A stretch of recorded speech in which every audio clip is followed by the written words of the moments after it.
शुक्लां ब्रह्मविचारसारपरमामाद्यां जगद्व्यापिनीं वीणापुस्तकधारिणीमभयदां जाड्यान्धकारापहां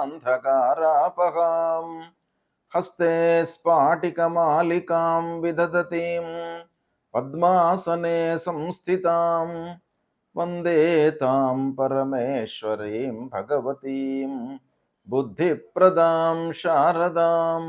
శ్రీ మహాగణాధిపతయే నమః. శ్రీ మహాసరస్వత్యై నమః. శ్రీ గురుభ్యో నమః. 2024 సంవత్సరము డిసెంబర్ మాసంలో మిథున రాశిలో జన్మించినటువంటి వారికి గోచార ఫలితాలు ఎలా ఉన్నాయో తెలుసుకుందాం. ఈ డిసెంబర్ మాసంలో గ్రహస్థితి మూలకంగా ఏ స్థానాలలో ఈ గ్రహాలు సంచరిస్తున్నాయి, వాటి యొక్క ప్రభావం ఎలా ఉండబోతుంది అనేటువంటి విషయాన్ని మనం చూసినట్టయితే, సూర్య భగవానుడు 15వ తారీఖు వరకు వృశ్చిక రాశిలో సంచరిస్తున్నాడు. అంటే 6వ స్థానం అవుతుంది. 6వ స్థానంలో శుభ ఫలితాలు ఎక్కువగా ఉంటాయి. తదనంతరం ధనుస్సు రాశిలోకి ప్రవేశిస్తున్నాడు. ధనుస్సు రాశి 7వ స్థానం అవుతుంది. 7వ స్థానంలో ప్రతికూలమైనటువంటి ఫలితాలు ఉంటాయి. ఇక అంగారకుడు 2వ స్థానంలో సంచరిస్తున్నాడు, ప్రతికూలంగా ఉన్నాడు, స్తంభించి ఉన్నాడు 2వ స్థానంలో.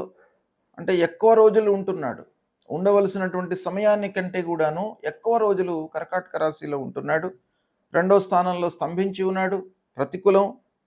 ఇక బుధుడు 6వ స్థానంలో అనుకూలంగా ఉన్నాడు. గురు భగవానుడు 12వ స్థానంలో సంచరిస్తున్నాడు. అయితే 12వ స్థానంలో సంచరిస్తూ ఉన్నాడు గోచార రీత్యా, కానీ వక్రించి ఉన్నాడు.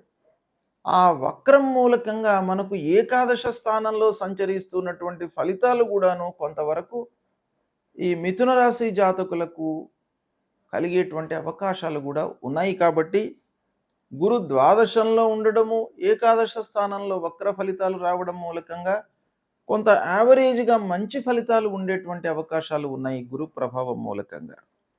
ఇక శుక్రుడు 8వ స్థానంలో అనుకూలంగా ఉన్నాడు. శనీశ్వరుడు భాగ్యస్థానంలో ప్రతికూలంగా ఉన్నాడు. రాహువు 10వ స్థానంలో ప్రతికూలంగా ఉన్నాడు. కేతువు అర్ధాష్టమ స్థానంలో ప్రతికూలంగా ఉన్నాడు.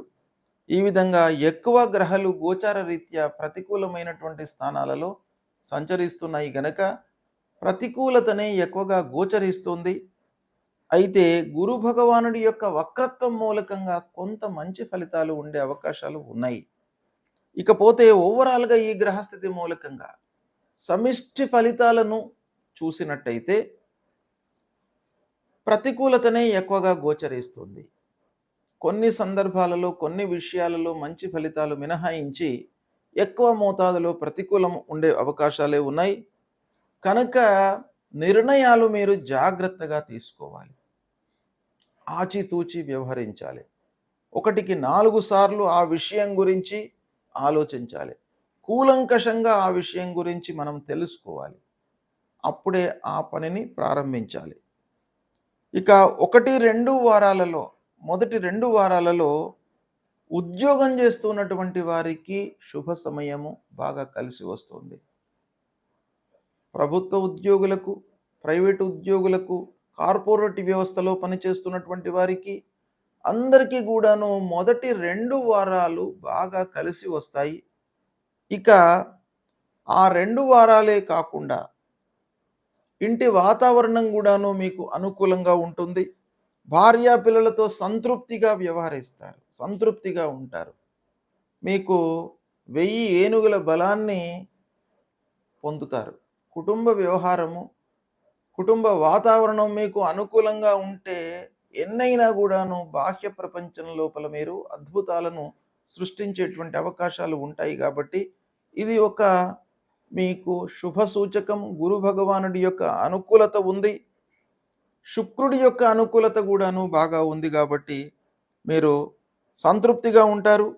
ఇక సంగీత సాహిత్య ప్రియులకు, కళాకారులకు అనుకున్న మేర ప్రోత్సాహము లభిస్తుంది.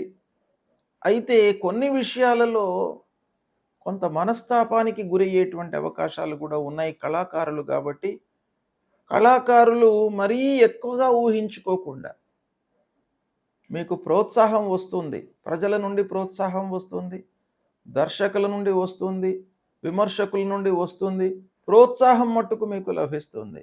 దాన్ని మీరు ఒక లెసన్‌గా తీసుకొని ముందుకు అడుగు వేసినట్టయితే సత్ఫలితాలను పొందేటువంటి అవకాశాలు బాగా కనబడుతున్నాయి.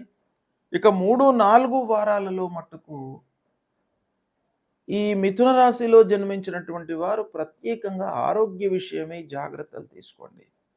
అనర్థాలేమీ జరగవు. కానీ 3, 4 వారాలలో మీకు పని భారం పెరగడం మూలకంగా ఆఫీసులో కానివ్వండి, వ్యవహారంలో ఉన్నటువంటి వాళ్ళు, వ్యాపారంలో ఉన్నటువంటి వాళ్ళకి కానివ్వండి, వ్యవసాయదారులకు, పారిశ్రామికవేత్తలకు అందరికీ కూడాను పని భారం పెరిగేటువంటి అవకాశాలు బాగా కనబడుతున్నాయి. తద్వారా ఏమవుతుంది, మీరు ముఖ్యమైనటువంటి పనులను ఓవర్లుక్ చేసేటువంటి అవకాశాలు ఉన్నాయి. అంటే సమయానికి భుజించకపోవడము, ఆహార నియమాలను పాటించకపోవడము, శరీరంపై మనస్సు నిలుపకపోవడము, ఇలాంటివన్నీ కూడాను జరిగే అవకాశాలు ఉన్నాయి. తద్వారా మీకు ఆరోగ్య సమస్యలు కొంత ముందుకు వచ్చే అవకాశాలు ఉన్నాయి కాబట్టి దానిపై మనస్సు నిలపండి. ఇక బంధువర్గము, స్నేహితులతో ఖర్చులు పెరుగుతాయి. బంధువులు మనకు ఫ్రీక్వెంట్గా ఇంటికి రావడము, వాళ్ళతో మీరు మంచి మాట మాట్లాడదాము అని అనుకున్న సమయంలో వాళ్ళు ఏదో ఆశించి మిమ్మల్ని డబ్బు అడగడము, వాళ్ళ మూలకంగా మీరు సరే వాళ్ళు కష్టాలలో ఉన్నారు అనేటువంటి భావనను వాళ్ళు కలిగించడం మూలకంగా మీరు ఏదో కొంత సహాయం చేయడము, అది మళ్ళీ తిరిగి రాకపోవడము, తిరిగి వచ్చేటువంటి క్రమం లోపల ఎంతో ఇబ్బందులకు, ఎన్నో కలహాలకు, మనస్పర్ధలకు గురయ్యేటువంటి అవకాశాలు గోచరిస్తున్నాయి. కాబట్టి కొంత డబ్బు విషయంలో జాగ్రత్తగా ఉండండి. స్నేహితులు, చిన్ననాటి స్నేహితులు, మీతో కలిసి చదువుకున్నటువంటి మిత్రుల యొక్క సమాగమము మూలకంగా, వాళ్ళు రావడం మూలకంగా మీకు కొంత ఖర్చులు పెరిగేటువంటి అవకాశాలు గోచరిస్తున్నాయి. ఇక వ్యవసాయదారులు పెట్టుబడులు జాగ్రత్తగా చేయాలి. పారిశ్రామికవేత్తలు కూడాను మిషనరీ రీప్లేస్మెంట్ పై కొంత మనస్సు నిలపాలి. వాటి మూలకంగా మీకు ఇబ్బందులు కనబడుతున్నాయి. ఇకపోతే ఊహించిన దానికంటే కూడాను కొన్ని విషయాలలో విభిన్నమైనటువంటి ఫలితాలు ఉండే అవకాశాలు ఉన్నాయి. శుభకార్యాల మూలకంగా ఖర్చు కనబడుతుంది. శుభకార్యాలు చేస్తారు. పిల్లల విషయంలో మంచి జరుగుతుంది. ఇక ప్రారంభించినటువంటి పనుల లోపల కొంత ఆలస్యం ఉన్నప్పటికీ పనులు మట్టుకు నెరవేరుతాయి. సత్ఫలితాలను పొందుతారు. ఇక వృత్తిపరంగా కొన్ని సమస్యలు ముందుకు వస్తున్నాయి. అంటే వృత్తి లోపల కాంపిటీషన్ పెరిగేటువంటి అవకాశాలు కనబడుతున్నాయి. ఆ కాంపిటీషన్కి మీరు తట్టుకొని నిలబడడం అనేటువంటిది ప్రధానంగా ఈ మాసం అవసరము. దాని మూలకంగా మీకు కొంత మానసిక స్థైర్యము, శారీరకంగా మీరు నిలబడము, వీటిపై మనస్సు నిలపాలి. కాంపిటీషన్ మట్టుకు ఈ మాసం లోపల ఎదుర్కోవలసి వస్తుంది. ఇక పనివారితో కొంత జాగ్రత్తగా ఉండాలి. ఇంటిలో పనిచేస్తున్నటువంటి వాళ్ళు కానివ్వండి, పారిశ్రామికవేత్తలు, కర్మాగారాలలో పనిచేస్తున్నటువంటి వాళ్ళు కానివ్వండి, ఈ లో స్థాయిలో ఉన్నటువంటి వారితో కొంత మీరు జాగ్రత్తగా ఉండాలి. వస్తువులు ఎక్కడనో పెట్టి మరిచేటువంటి స్వభావం కూడాను ఈ మాసం లోపల ఎక్కువగా కనబడుతుంది. తీర్థయాత్రలు, విహారయాత్రలు చేస్తారు, ప్రణాళికలు వేసుకుంటారు. సరే, ఆర్థికపరమైనటువంటి ఇబ్బందులు ఒక పక్కన ఉన్నప్పటికీ దైవ దర్శనాలపై మనస్సు నిలుపుతారు. తీర్థయాత్రలు చేయాలనేటువంటి మనస్సు ప్రబలంగా మీ లోపల పెరిగేటువంటి అవకాశాలు ఉన్నాయి. ప్రయాణాల మూలకంగా కొంత అలసట కనబడుతుంది. కాబట్టి ప్రయాణాలు అవసరం అనుకున్నటువంటి ప్రయాణాలను మట్టుకే చేయండి. అనవసరమైనటువంటి ప్రయాణాలను పక్కన పెట్టండి లేదా పోస్ట్పోన్ చేసుకోండి. వాటి మూలకంగా కాలయాపననే ఎక్కువగా ఉంటుంది కాబట్టి అనవసరమైనటువంటి ప్రయాణాలు, ఖర్చులు పెరుగుతాయి కనుక వాటిని పక్కన పెట్టేసేయండి. ఇక ఆస్తుల విషయంలో కొంత తగాదాలు కనబడుతున్నాయి. అంటే ముఖ్యంగా ఆస్తులు అంటే పిత్రార్జితము, పూర్వీకుల నుండి వచ్చినటువంటి ఆస్తుల విషయంలో కొంత జాగ్రత్తలు తీసుకోండి. మరీ ప్రొలాంగ్ చేసుకోకుండా వాటిని ఏదో రకంగా మీరు ఆ సమస్యలను పరిష్కరించుకోవడంపై మనస్సు నిలపండి. పరిష్కార మార్గాలు లభిస్తాయి. కాబట్టి అనవసరమైనటువంటి తగవులలోకి వెళ్ళకుండా ఉండడం చాలా మంచిది. ఇక ముఖ్యంగా ఈ మాసంలో మిథున రాశిలో జన్మించినటువంటి వారు మధ్యవర్తిత్వానికి దూరంగా ఉండాలి. ఎవరో ఇద్దరు కలహించుకున్నట్టయితే మీరు మధ్యలో వెళ్ళినట్టయితే వాళ్ళ ఇద్దరిది కూడాను మీ పైన భారం పడేటువంటి అవకాశాలు ఉన్నాయి. కాబట్టి మధ్యవర్తిత్వం చేయకండి.